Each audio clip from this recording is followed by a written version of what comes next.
and welcome to tonight's program, Meet the Author, Aimee Nezhukumatathil. My name is Diane, and I work for the Johnson County Library. I'll be facilitating tonight's program, while my colleague Hannah Jane will be moderating the group chat. And now I'm very happy to introduce tonight's speaker. Aimee Nezhukumatathil is the author of the New York Times best-selling illustrated collection of nature essays and Kirkus Prize finalist, World of Wonders, in praise of fireflies, whale sharks, and other astonishments, which was chosen as Barnes & Noble's Book of the Year. She has 4 previous poetry collections: Oceanic, Lucky Fish, At the Drive-In Volcano, and Miracle Fruit. Her most recent chapbook is Lace and Pyrite, a collaboration of epistolary garden poems with the poet Ross Gay. Her writing appears in the Best American Poetry series, the New York Times Magazine, ESPN, Plowshares, American Poetry Review, and Tin House. Her honors include a Poetry Fellowship from the National Endowment for the Arts, the Pushcart Prize, a Mississippi Arts Council grant, and being named a Guggenheim Fellow in Poetry. In 2021, she became the first ever poetry editor of the Sierra Magazine, the storytelling arm of the Sierra Club. She is a professor of English and creative writing in the University of Mississippi's MFA program. And with that, I'm happy to turn it over to Aimee. Thank you so much, Diane.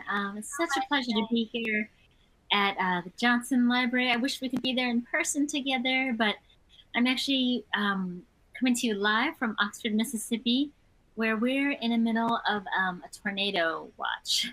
So it's not a warning, but we are in Tornado Alley in the South here in North Mississippi. So I want to make sure that this is a fun evening and you get all your answers to the questions that you have answered. So I have a few things to chat with you about, but by all means, do be thinking about questions so we could have a robust question and answer session in a little bit. And feel free to type them in the chat and we'll get right to it. If you want, I can read a little bit of this later, but really I just wanted to start off the presentation with a couple of screens. Let me see here. So I guess I just wanted to start with the first thing about this book. For those of you who are not familiar with World of Wonders, it is illustrated. It's an illustrated collection of 30 plants and animals. Not that I'm an expert in them, but 30 plants and animals that I'm the most curious about. So I had a list of about 200 plants and animals that I just had a lot of questions over. I am not a scientist, but I couldn't help but have just such a range of astonishment and awe and curiosity about these. And that's how I was able to narrow it down from 200 to 30. That's a lot that was cut. But I really wanted to keep this to almost like a chicken bouillon cube, very concentrated, just jam-packed with interesting animal and plant facts and a little bit about my life and just trying to pull up a seat at the table of nature writing, you know. What I mean by that is that when I was a kid, I never saw anybody that looked like me in the 70s and 80s in any of the books that I love, the classics, you know, John McPhee, Edward Abbey, Annie Dillard. Those were amazing, amazing books, but I never saw any Asian Americans just be outside, like just to even stand outside in movies and books and TV. And it was really strange. It was a strange disconnect for me because being outside is something that my whole family loved and something that we felt safe in. And yet there was no representation of that. So it was so strange. And what that did for me, what it can do, is when you grow up not seeing yourself in any books, TVs, or movies, or if you, like the times that I saw myself in TV and movies, it was very much an Asian American on a computer, kind of this big ultra nerd trying to stop a bomb or something. Somebody who's good at math or computers. That was not me. Certainly no one who had crushes, who liked makeup, who liked pop music. who also liked being with their family, heaven forbid, and who enjoyed being outside, who loved marveling over plants and flowers. So I just, this was kind of born out of that love and that constant interrogation of like, do I have a place outside? My family grew up kind of outside. So what does that mean when so many publishers told me no? So many publishers also said no to illustrations. And it meant the world to me to be able to have, in particular, an Asian American illustrator for this book as a kind of, as you see there in the picture, this is a sample of two drawings here in the book. A dancing frog, which is found in southern India, and then the axolotl, which is my favorite amphibian. And that's kind of an homage to the one-color drawings that I found in the science books growing up. Oftentimes they just had one color. And I just would be sitting on the floor of the library, so astonished.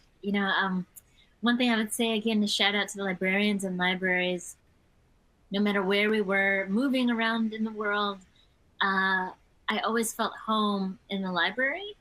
And thank you to the librarians who never kicked me out early or anything. My mother would drop me off at the library and put me in the kids section, and I would kind of scamper over to the science section, the grown-ups science section, and I just would sit on the floor and read through about shells, about octopuses, dinosaurs, and volcanoes. Those are the books that delighted me. Now there's such a vibrant world of children's literature, but at the time, a lot of it was dominantly featuring white kids only, and things like Tom went to the store, Tom bought a cake, Tom dropped the cake. I was bored with Tom. I wanted to be in the world of the scientists and things like that. So thank you to all the librarians who answered all of my questions and gave me more books and more books. And that's been happening since I could read, since about since about first grade, kindergarten. All right. So I'm going to skip these real quick. What I wanted to ask from you all, if you have a piece of paper handy, or feel free to just type this in the chat, is I wanted to know, this is my happy place. This is in the suburbs of Chicago. And this is a place that always brought me comfort. It still brings me comfort now, in my parents' garden. I wanted to know if you can share in the chat, where do you feel like most at home outdoors? Where do you feel your breath change, your shoulders fall down and relax a little bit? Maybe it's a body of water, cacti on the horizon. For me, this is in Chicago. I was born in Chicago. My mom's from the Philippines. My dad is from India.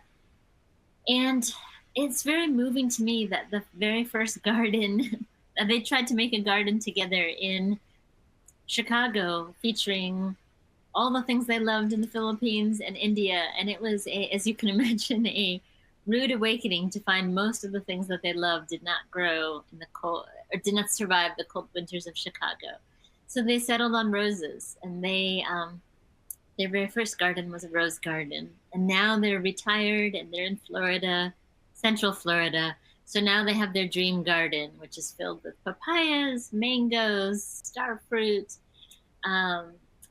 pomegranates, dragon fruit, so many different kinds of oranges. That is still my happy place. So yeah, if you can type in the chat, what are the places, maybe it's the ocean for you, maybe you need to see mountains. Where's the place that you feel your breath changes for the better? So if you can write on that for just a little bit. And I'll give you just a couple minutes to answer in the chat. Maybe there's like a particular state park. Maybe there's it could be something as simple as your grandmother's backyard, whatever outdoor landscape makes you feel at home. You can do that. And while you're thinking of that, I'll just move on a little bit. feel free to keep on writing, and putting in the chat for people to see.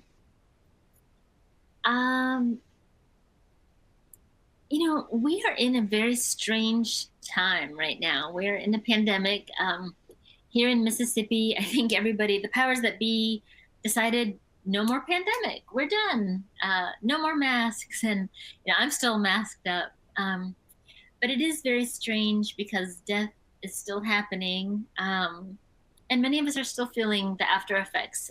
No matter how you're feeling about the pandemic, many of us are still feeling that loss and that ache of being isolated. I know from my own writing students and my writing friends, constantly we talk about what we've lost, what we've missed, what we're lacking right now, this connection. But, I thought one thing to consider during this time of the pandemic, what about instead of focusing on what we're losing or what we've been lacking, maybe if we approached our notebooks or our laptops from a place of bounty and opulence, abundance. And that can be just simply when we look out a window. What do you see? Like, what are we privileged to be able to see? That you have a roof over your heads, that you have access to a window, you have access to safety if you want it, that kind of thing. Or the next time you go on a walk, like, what if you took inventory of all the good that's around you, not to ignore the very real grief and sadness, but just, put that into a practice, to have wonder, to have astonishment, that's a practice.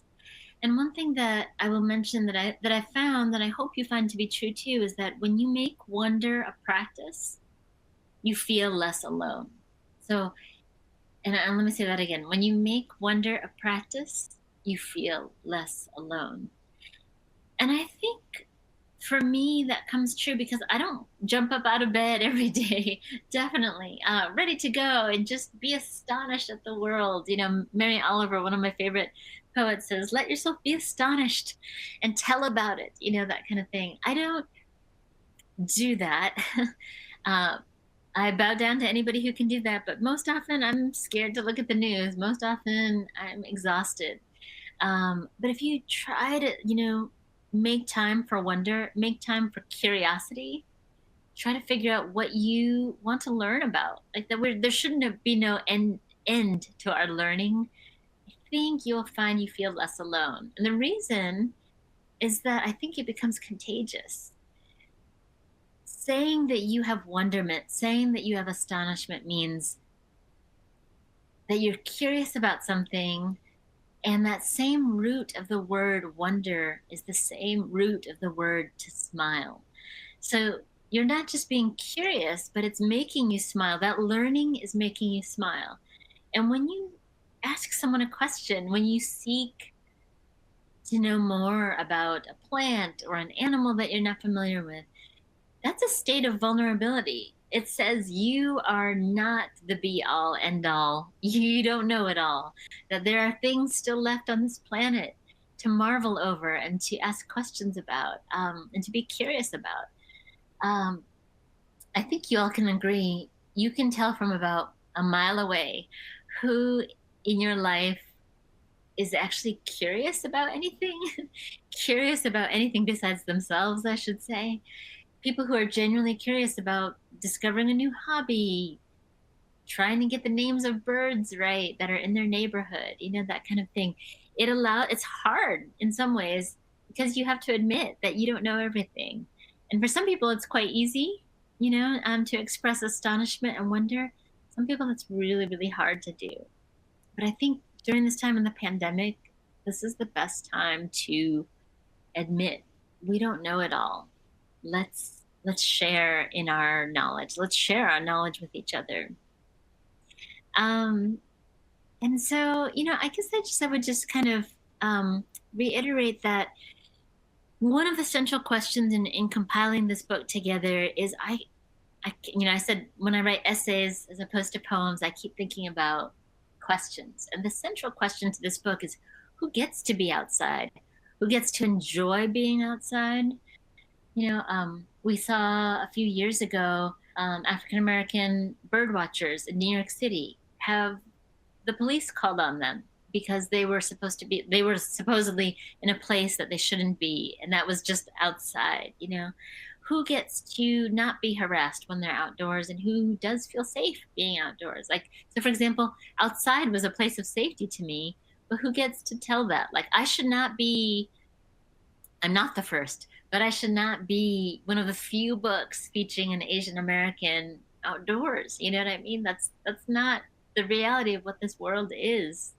Um, and so I guess I just would also say, like, if you do have the good fortune of being able to be outdoors without anybody harassing you or questioning why you're there or telling you to go back where you came from, which by the way happens to me quite often.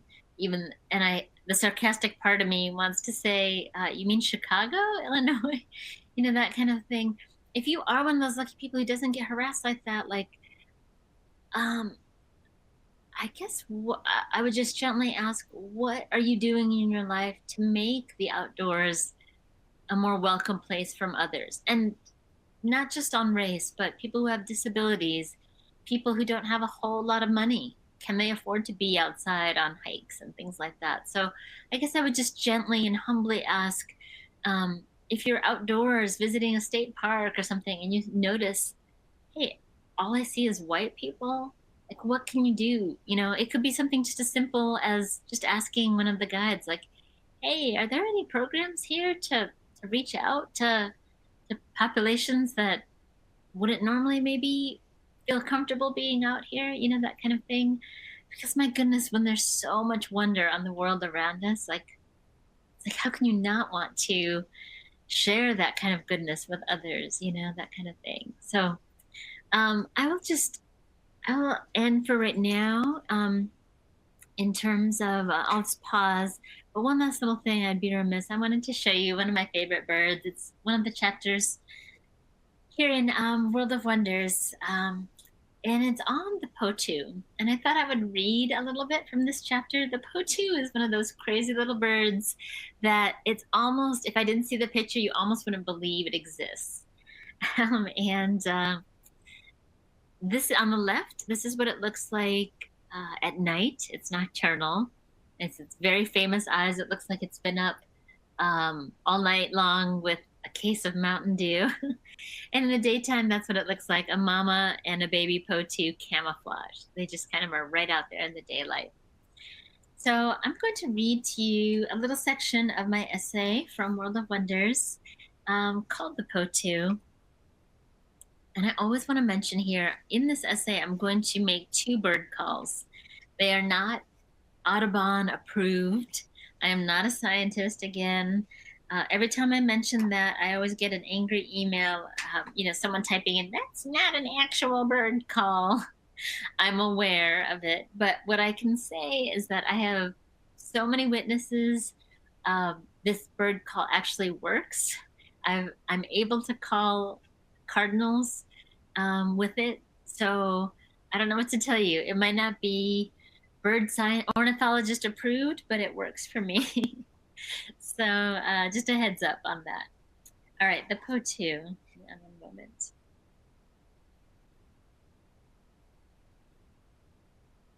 All right. Here in Mississippi, summer means mosquito. It means tomatoes. It means mosquito. It means peaches. It means humidity. It means strawberries. And it means mosquito. Mostly mosquito. I counted 5 while sitting here on my deck, having a coffee at 7:30 in the morning. What I wouldn't do to have a little Potoo bird or 3 in my backyard to catch those bloodthirsty beasties. Alas, the Potoo only resides in Central and North America, where it gobbles up said mosquitoes and termites. When fully grown, Potoos are a little over a foot tall, with thick necks and giant yellow eyes that look like they've just witnessed a glass-spattered car crash. Their toes and tarsi are a brilliant yellow too, but it's the traffic light eyes that people remember the most. Let's see. Some people refer to this bird as a little more than a flying mouth and eyes, but Potoos are pretty much masters of disguise. in the humid jungles of the southern hemisphere. Potoos are nocturnal and so confident of their camouflaging skills, they just sleep right out in the open daylight. They close their giant eyes, tilt their heads toward the tree, and position their feathers to resemble a broken tree branch that even the sharpest eye struggles to discern what is tree and what is bird.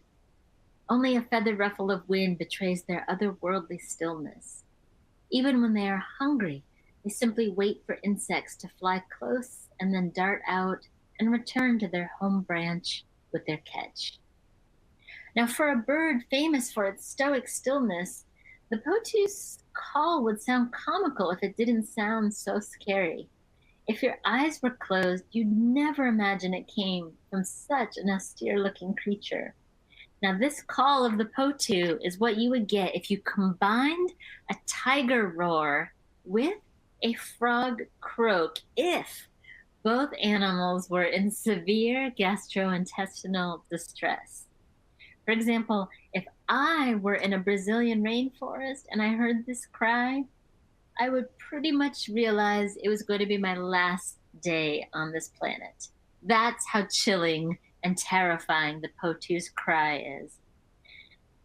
Here it goes. It's a gruff boo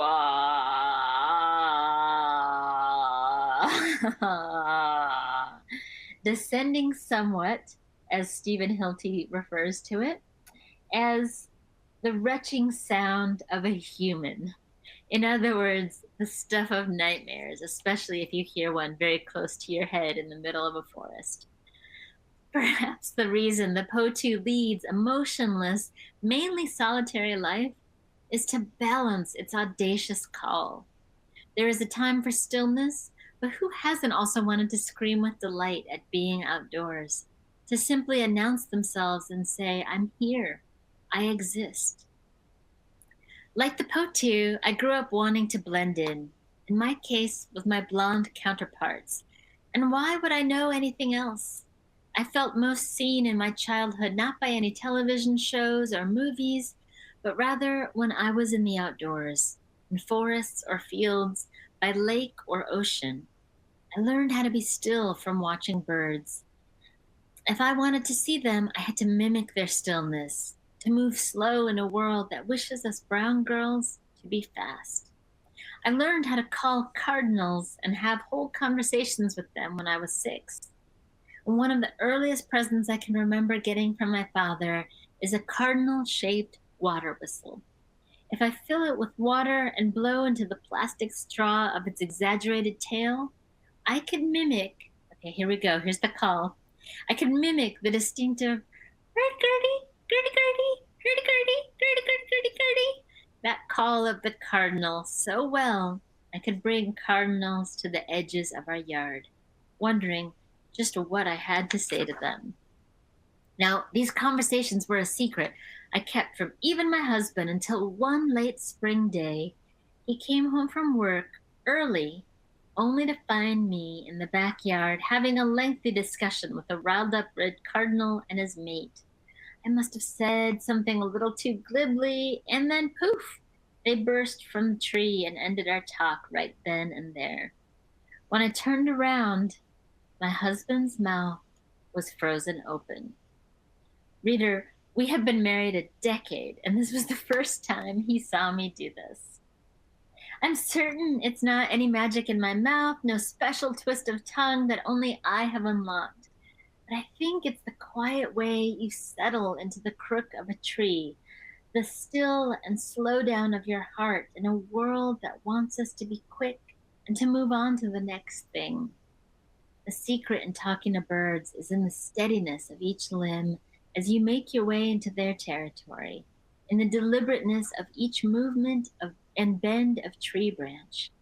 And just like the Potoo, who is rewarded for her stillness by having her lunch practically fly right to her mouth, perhaps you could try a little tranquility. Find some little bit of tenderness in your quiet. Because who knows what feathered gifts await. So I will pause there and how we're doing on time. Oh, I wanted to, before we go to questions, I wanted to kind of just give you all kind of a writing prompt as well. And this is something that you don't have to have any experience as a poet or a nature writer or anything, just something to kind of get you noticing things. Is one thing, if you, my graduate students keep like a sky journal. What that means is they keep track of what they see in the sky. So, for example, if you don't know, there's about 12 types of clouds um, in the sky, and I bet there's so many in Kansas in particular. If you don't know how to identify, say, three of them, teach yourself how to identify at least three types of clouds. You could do this by sketching what you see from a window. You can get this from just actually being outside and sketching what you see. Maybe take pictures with your cell phone and see if you can match them up with a cloud like field guide, and worst comes to worst, there are tons of websites on the internet, and YouTube can help you out with that. But it is kind of amazing to me that how many people don't know the names of clouds, for example. It's something so small. The other thing I would implore you to do is to get to know your kind of the mile around you. Wherever it is you live, try to get to know 10 different types of native plants in your, mile around you. What are 10 different birds that appear in the mile around you? Can you name 10 different trees? Maybe you could do all this. And to that, I would just bow down and encourage you to keep writing about these kind of natural objects that you see in around you in a mile. But for those of you where this is kind of going to be homework, I would, get yourself a Kansas field guide. Go to the library, look up different birds that are around in your neck of the woods, and use that as kind of the beginning of a self-portrait. So something like self-portrait with yellow warbler, or self-portrait with a mockingbird, self-portrait with a bluebird, things like that. And try to describe yourself using that bird or that tree or that plant as a metaphor for who you are and what you stand for, that kind of thing. So check out, I would just pay attention. Of course, I love travel, that kind of thing, but there's something to be said for seeing what's around you. William Faulkner called it the postage stamp of Mississippi. He wanted to write, he'd been all over the world, but he wanted to write about this postage stamp area where he lived. So I would encourage you to, even if you don't think of yourself as an outdoor nature writer, um, to kind of get the names of things around you as well. I think maybe I will end there. I wanted to see a little bit. I know some people are writing. Some people are a little bit shy to put things in the chat. Can we give maybe about like 3 minutes to gather ourselves, 3 to 5 minutes to gather ourselves, do a little bit of free writing on those topics that I talked to you about. See if you can do kind of a self-portrait using something that is around you in tree form, flower form, or plant form, animal form, bird form, things like that. Use the natural world as an inspiration, as a self-portrait. If you can do that for about maybe 3 minutes, or maybe type in a line, or maybe an animal that you love that is found in the place around you. What is something that you would add in your own world of wonders? Okay, so again, not that you have to be an expert in it, something that you're genuinely curious about, a plant or an animal, right? I'll give you about, let me check the time, 3 to 5 minutes on that, and then we'll turn it over for questions. Okay, 3 to 5 minutes. And in the meantime, I'm going to prep myself by looking at your questions in here as well. Thank you. Okay, so get writing, get writing, get writing.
if anyone wanted to share a little bit of what they wrote, maybe 2 or 3 sentences, just type it in the chat. That would be great. If you're thinking, oh, this is not public, I don't like what I wrote, maybe you're just feeling some kind of way about the outdoors right now. Here in Mississippi, it is tornado season, and winter or February in other parts of the country, in Kansas in particular, I know is very different too. My in-laws, I know, they live in Ness City, Kansas, and they can get snow one day and just terrible wind the next day, that kind of thing. So maybe you don't even want to write about the outdoors, but I wanted to give you a prompt for a time that you want to write about the outdoors and you don't know where to start. And I guess I would just ask you to be specific. Take a look at the postage stamp around your neck of the woods as well. Okay. All right. And that's what I said, basically, in a nutshell, when I was muted. Thank you. So I'm seeing there's so many great questions. And so maybe we can go ahead and start a little bit early with the questions then, if that's okay. And maybe someone, if Helen, or sorry, if Diane, if you could help, just so that I don't lose track of any questions here, that kind of thing. Okay. That would be great. Okay, so the first question we have here is, have you ever been bitten by anything that scared you badly? Oh, you know what? I feel like I need to knock on wood or something like that. No, I mean, I had like a nip or so when I was little from a neighborhood dog, but nothing that. And so I was a little nervous around dogs for about, I don't know. When you're a kid, time is almost different. It feels like a long time, but I'm sure it was not a long time. I owned a dog since I was in grad school, so I'm a dog person. But nothing that would be something that I would be terrified over. Yeah. Okay. Thanks. Moving on. Would you converse about your writing contest wins and or awards? And what was your internal experience like in going from a beginning writer to winning awards and contests? Oh boy, that's such a good question. I will say that nothing for me happened overnight. So I wanted to dispel that. And I am one of those people who kind of my writing came a little bit just kind of before the internet, so before social media. And so I remember very much when I tell this to my students, they almost look at me with pity, like, you didn't have email? How did you, or you didn't have, like, how were you able to look up journals or authors and things like that? And I said, we have this thing called a library. And we went there. So when I say I'm a fan of libraries, I mean, libraries were such a place of solace and giving me sources from which to, I didn't even know there were any living poets until my junior year in college. So that was, and I came from a nice high school. I took all the AP classes. Junior year in college, I just feel like I could have saved so much time in some ways. I was a chemistry major. I was struggling in organic chemistry and just going through the motions. I was doing okay, but definitely not loving learning about anything that I was doing. So that curiosity, that wonderment, that astonishment absolutely was not happening for me. I was just kind of getting by until I came across a poem by a poet named Naomi Shihab Nye. And she's the first living poet I ever knew or heard of. I just want, Emily Dickinson says, if I read something and it makes me feel so cold, no fire could ever warm me, I know that is poetry. If I feel like the top of my head were taken off, I know that that is poetry. That's what it felt like when I read Naomi's work.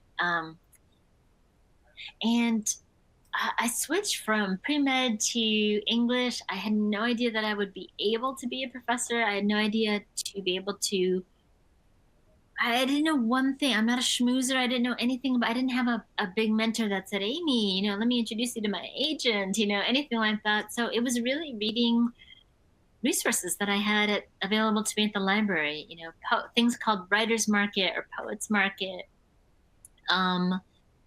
uh, poets and writers, I just knew that, once I discovered contests, I kind of, looked to some mentors, some teachers that I knew, like, am I doing this right? I just didn't want to be embarrassed, like it's the same thing if you're trying out for a Broadway play and maybe you had a little experience. You don't want to be embarrassed if you're not doing the basics of the tryout, So they helped me with that. Um, and I guess I would just say it just never, it's easier said than done, I'm aware, but I always looked at it, I was so grateful to just even be trying that it was really rare for it to ever take it personal when I got a rejection. And I know that, this is not a humble brag, it just is. I published a lot when I was in graduate school. I published a lot through my 20s. I've been in academia now I've been a professor for over 20 years. But I bet to say that I also had the most rejections of many people I know. And what I mean by that is whatever awards or publications I have, you can imagine about 20 times of trying for every one award. So yeah, there's a lot of awards, but there's also a lot of trying. And I just don't take it, someone rejects me, I think, okay, let's send it back. And if it gets to be, a lot of people rejecting, then, I have to humble myself to say, what am I doing wrong here? Where can I revise? And I just look to revision as a place of magic, not as a place of frustration. So I'm excited to revise. I actually love revising more than I do writing. And I just knew if I was going to lose something, or lose a contest, or lose a publication opportunity because someone rejected me, then so be it. I mean, I'm in this for the long haul. I don't, if I were to just give up after a couple rejections, I would not be talking to you today. But I didn't want to be rejected because I didn't put myself out there. I didn't take a chance on myself. If someone didn't take a chance on me, okay, but I wanted to take a chance on me, that kind of thing. That was harder to stomach and to swallow, that, oh, I didn't even try for this, no matter how out of the reach it seemed, that kind of thing. That's more painful to me than not trying at all, or than I'm sorry, than getting rejected after trying. That doesn't even faze me. I mean, we have armadillos here in Mississippi, which I have a love-hate relationship with. I call them walking shells. um, you just have to have an armadillo shell. Their outsides are so tough, but their insides are tender. So, I'm not callous to the world. I'm human. But I also, my worth is not dependent on any award or literary publication or anything like that. My worth is in how the people I love and admire love me. If I feel like I'm a loving person, that's my worth and reward. Of course, publication is nice, but just gotta have that armadillo skin, I guess. Yeah, but it's tough. It's easier said than done. I mean, 20 years. I've been over 20 years. I've been submitting work. So I'm in awe of people who have like this kind of overnight. But I find that once you do a little bit more digging, you find even the people that are so-called overnight sensations are years of grind, years of rejection. Good question. Thank you. Yeah, thank you. What else? So next one, you kind of touched on it a little bit, but why do you think you became a poet rather than a scientist? And how can science teachers incorporate more poetry into their curriculum? Such a good question. Well, it's easy. I mean, I think I mentioned it a little bit. I simply, and this is no offense to anybody who loves chemistry, I simply did not care. I simply was not interested or curious about learning anything. I could boil things and measure things. I was just going through the motions. I kind of, this is so sad and embarrassing. I kind of just thought you're supposed to do that. I didn't know that you could actually study things that bring you joy. It's so sad. I wish I went to kind of maybe an arts magnet high school or something. I mean, it was very much science and math based. Nobody seemed to, or very few, I think, people that seemed to be excited about it. They were all just kind of busily putting their heads down and working. So when I came across poetry, when I came across that Naomi Shihab poem, and I see someone in the chat mention it's you're wondering what it is, you can actually find PDFs of it. You can find it online. It's called Mint Snowball. It's literally the poem that changed my life. It's literally the poem that made me drop everything to do with science. I still read science. I love science and nature writing. But I joke with my parents, the greatest gift I gave humanity was not becoming a doctor. You don't want a doctor who hated school, honestly. Not hated school, but was not interested in her classes, was just going through the motions.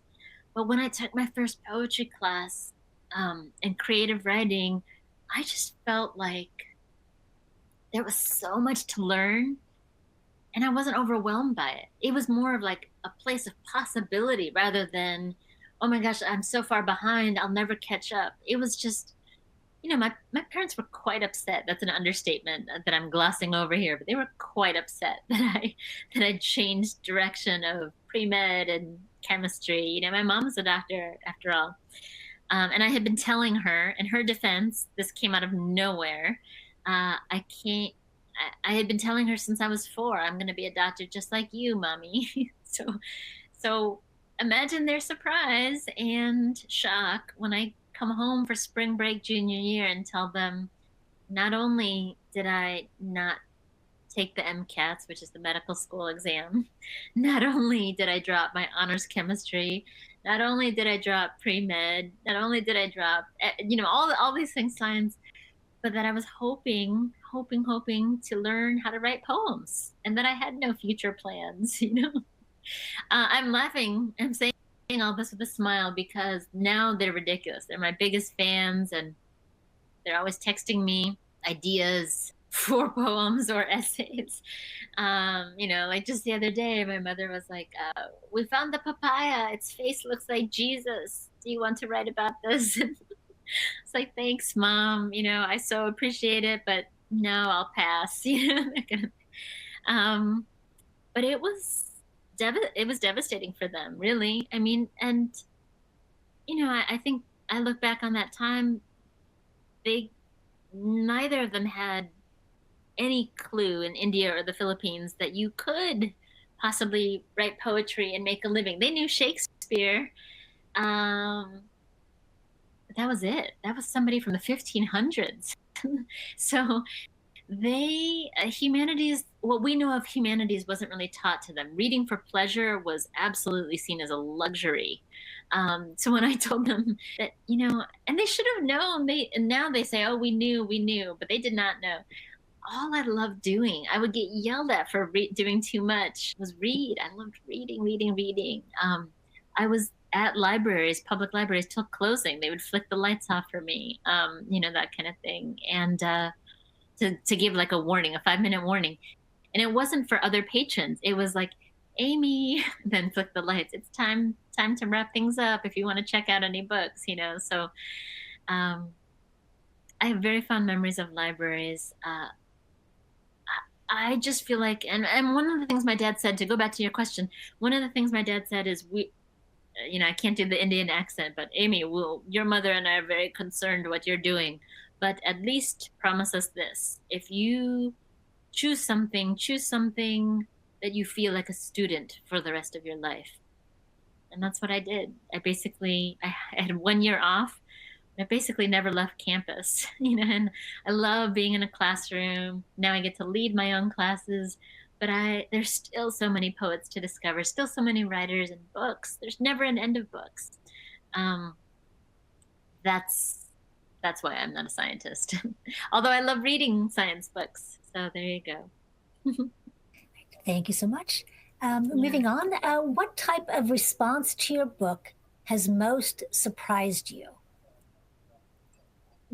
Well, that's such a good question. Nobody's ever asked me that before. I think there's two. They fall into kind of two camps of surprise. One, I'll start with the maybe not so nice, is that, I mentioned before this book was rejected over 20 times. So, about the 14th time when a publisher was like, yeah, I don't see anything like, they have this thing called comps. What are the comps? I need to know what books are similar to yours so we can see if they sell. This is very crass. This is not how I'm used to talking about books. Will this sell? That kind of thing. Are there other authors that have done this before with pictures and short essays and, putting themselves in?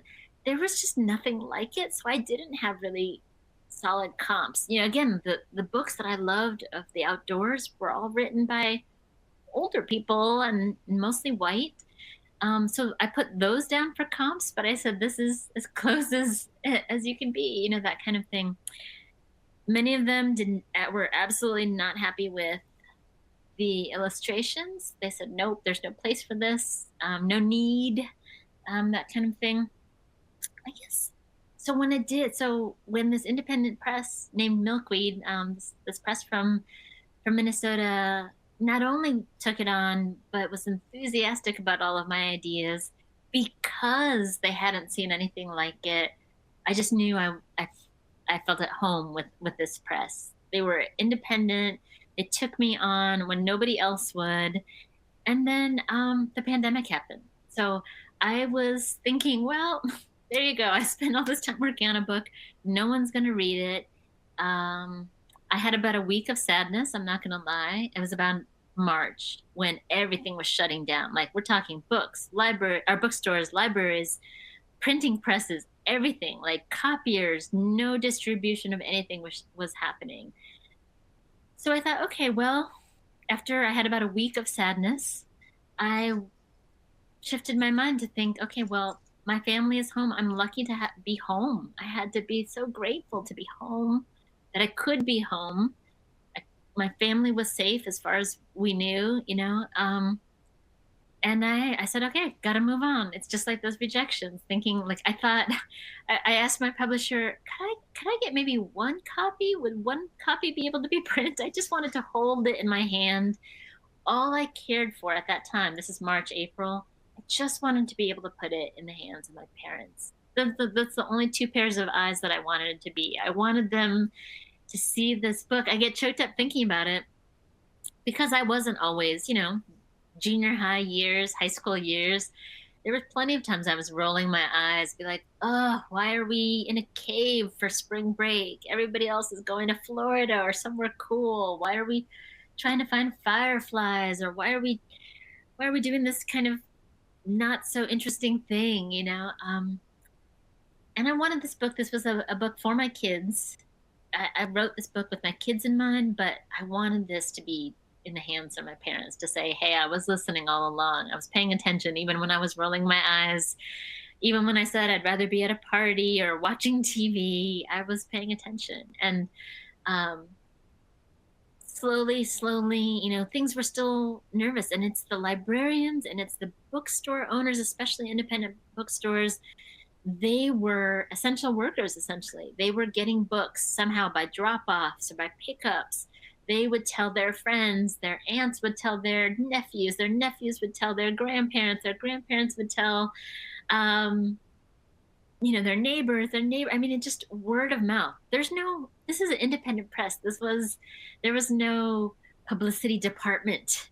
This was two millennial girls and me and our Instagram accounts. That was our publicity. And it was just this shoestring budget way of connecting with readers who were finding their way to my book in the middle of a global shutdown.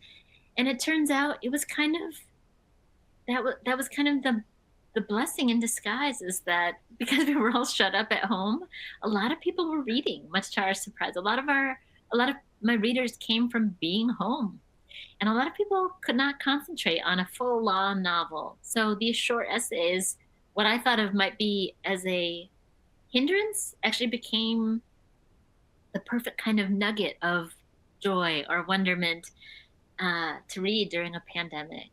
Then fast forward December 2020, I was doing this unglamorous, emptying the dishwasher when I get this magical call that the Barnes & Noble CEO picked my book for the book of the year.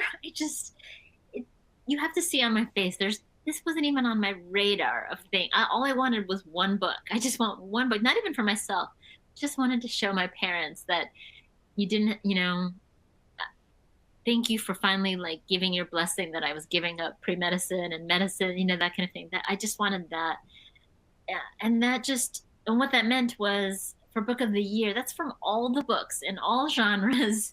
Um, Barnes and Noble ended up putting a display in every bookstore from Hawaii to Florida about my book, my little book that had 20 something rejections. Um, it's still astonishing to this day. I cannot, it's not even something that I even knew to wish for or dream of, that kind of thing. So that has been, on the positive note, a happy surprise. I think maybe a negative surprise was just, I couldn't believe how many people just, not how many, because it is few and far between. For every one of these emails, there's dozens and dozens more. In fact, there's a pile of notes that I'm still trying to reply to, for just thank you notes, that kind of thing. Every once in a while, I'll get a message saying, like, I wish you would have kept your story out of it, or trying to tell me racism didn't happen as if they were there, or, that just basically like I wanted to read about birds and plants, and I wasn't interested in your story. Well, thanks, that kind of thing. But here's the thing, people would say, I wish you kept brown skin out of it, and I was like, but my skin is brown, and I spent a lifetime of loving books, loving and reading and borrowing and buying books where I never saw a girl that looked like me in them. And heaven forbid I was audacious enough to put myself in a book. I wrote the book that I didn't see on a bookshelf. People couldn't handle it. People, even though I read stories about people who look different than me, who love different than me, who live different than me, I was just expected to do it, especially in the world of nature writing in particular. It was this weird protection, overprotective place. Suddenly, a brown girl writes about the outdoors, and it was like territorial. Like, you can't do that. Even though we have books like Into the Wild, or anything of John Krakauer, if you know any of his books, adventure books that are about people on Mount Everest or going off into Alaska. And then he puts a little bit of his own memoir in it as well. Nobody's complaining about that, that kind of thing. But heaven forbid, one book in the last 20 years puts an Asian American outdoors, and I don't need to see brown skin, So it's a bummer. I'd like to think that we're in 2022, 1952, but for every one of those, I get the most heart-filled, joy-filled fan art notes from ages like 8 to 88, and that's been the pleasant surprise. And I think I wanted to end there, is that I had no idea that that this would appeal to kids and senior citizens alike. I think that's super. If I intended that way, I think it would have been really hard to pull off. I didn't intend to be that way. I just wanted to celebrate nature and kind of tell my children, who were 6 and 9 at the time, that there's so much to be astonished about on this planet. So much. And I'm just so grateful that message resonated with people. Well, thank you so much, Aimee. I think there are a few more questions, but it looks like we are out of time. So thank you so much for that beautiful presentation and for helping us to see the wonder in our lives. We just really appreciate you taking the time to be with us tonight. It was just wonderful. And thank all of you in the audience for being with us this evening. And please join us this Saturday morning for Aimee's workshop on nature writing. Yes. You can register for this workshop and find information about other library programs at jocolibrary.org/events. And you can also find more resources for writers, such as our writers' blogs and writers' contests, at jocolibrary.org. We recommend for writers.